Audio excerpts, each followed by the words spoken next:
English premier ലീഗിൽ ഇത്തവണ കിരീടം ആർക്കാകും? 26 റൗണ്ട് മത്സരങ്ങൾ കഴിയുമ്പോൾ കിരീടം എങ്ങോട്ടെന്ന ചോദ്യത്തിന് ഉത്തരമായിട്ടില്ല. ലിവർപൂളും നിലവിലെ ജേതാക്കളായ മാഞ്ചസ്റ്റർ സിറ്റിയും ആഴ്സണലുമാണ് ആദ്യ 3 സ്ഥാനങ്ങളിൽ.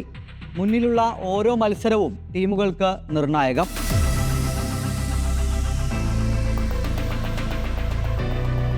ത്രില്ലർ സിനിമ പോലെയാണ് പ്രീമിയർ ലീഗിൽ കാര്യങ്ങൾ. എതിരാളികൾ പഴയത് തന്നെ. മരുന്നും മറുമരുന്നുമായി കോപ്പുകൂട്ടുകയാണ് പരിശീലകർ. ഗാലറികളുടെ ഇരമ്പലിനേക്കാൾ ശക്തിയിലാണ് തന്ത്രമോതുന്നവരുടെ നെഞ്ചിടിക്കുന്നത്. 26 കളികൾ വീതം പൂർത്തിയായപ്പോൾ 60 പോയിന്റുമായി ലിവർപൂളാണ് മുന്നിലുള്ളത്. ഓരോ പോയിന്റ് വ്യത്യാസത്തിൽ സിറ്റിയും ആഴ്സണലും പിന്നാലെയുണ്ട്. ബാക്കിയുള്ളത് 12 മത്സരങ്ങൾ. അത്ര എളുപ്പമല്ല കാര്യങ്ങൾ.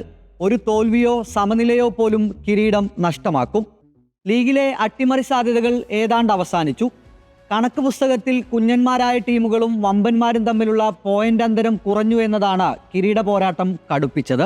പോയിന്റ് ടേബിളിൽ മുന്നിലുള്ള ലിവർപൂളിന് ഈ കിരീടം ഏറെ പ്രധാനപ്പെട്ടതാണ്. ഈ സീസണിന് ശേഷം പരിശീലകൻ യൂർഗൻ ക്ലോപ്പ് ടീം വിടുമെന്നാണ് റിപ്പോർട്ടുകൾ.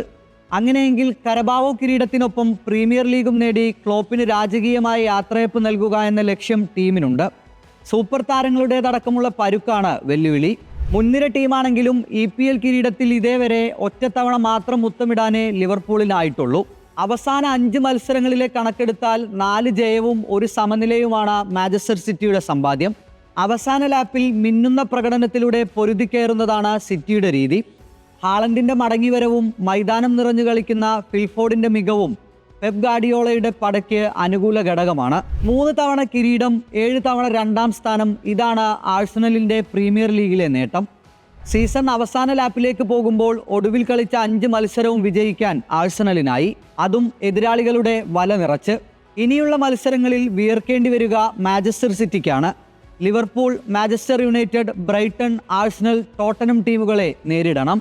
ലിവർപൂളിന് സിറ്റി, ബ്രൈറ്റൺ, യുണൈറ്റഡ്, ടോട്ടനം ടീമുകളെ നേരിടാനുണ്ട്. ആഴ്സണലിന് സിറ്റി, ടോട്ടനം, യുണൈറ്റഡ് എന്നീ ടീമുകളാണ് മുഖ്യ എതിരാളികൾ.